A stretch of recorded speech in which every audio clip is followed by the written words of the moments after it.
Kivu Times.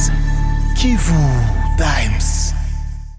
On a été à Nairobi pour défendre la position de la société civile par rapport à l'impératif de rétablir la paix à l'est de la RDC.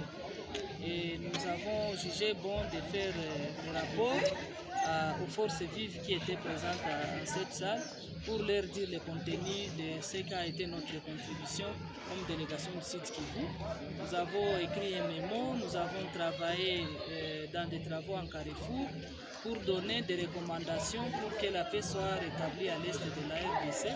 Et là, nous avons regroupé les recommandations à 3 niveaux, au niveau régional, au niveau national et au niveau local.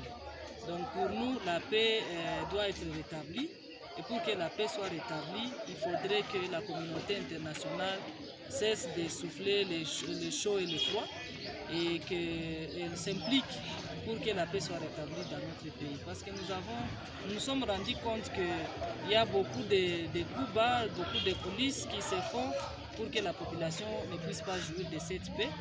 Et nous avons dit que la force régionale qui a été déployée ne doit pas être une MONUSCO bis, ça doit être une force offensive pour que la paix soit rapidement rétablie à l'Est.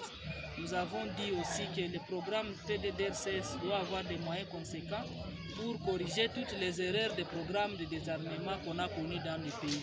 Parce que la crise est multiforme, il y a les pays étrangers qui font la guerre au Congo et qui doivent aussi négocier avec leurs forces négatives.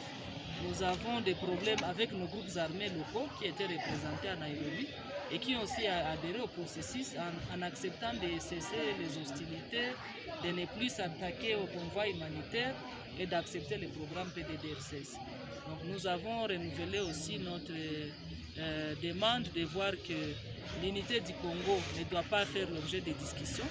Donc l'intangibilité de nos frontières, c'est un principe sacro-saint qui doit demeurer face à ces velléités expansionnistes du Rwanda qui veut toujours justifier sa présence au Congo au motif qu'il vient à la rescousse de ses compatriotes. Pourtant, il vient pour exploiter nos minéraux. Donc ça doit être clair, on a été très clair à ce sujet. Il faut que le Rwanda et l'Ouganda soient sanctionnés. Il faut que notre gouvernement quitte l'EAC au cas où ces deux États ne sont pas sanctionnés pour que nous puissions avoir la paix définitive. Oui, du côté de notre pays, on a vu qu'il y a les jeunes gens qui ont répondu à l'appel du chef de l'État pour faire partie de l'armée. Mais aussi, il y a la loi de programmation militaire qui est en discussion au niveau de l'Assemblée nationale. Il y a aussi cette volonté de doter notre armée des outils nécessaires. Et c'est là où nous avons même fustigé le fait que notre pays est sous embargo injustement. Donc nous devons avoir des armes et des hommes pour nous défendre. Et cette volonté, on l'a vu du côté de notre gouvernement, mais il ne suffit pas de faire la volonté seulement de la catalogue de bonnes intentions, il faut passer aux actions. Donc on ne peut défendre le Congo que notre armée. Donc notre armée doit être vite montée en puissance pour mettre hors d'état de nuire tous ces groupes-là, locaux et étrangers qui envahissent notre pays.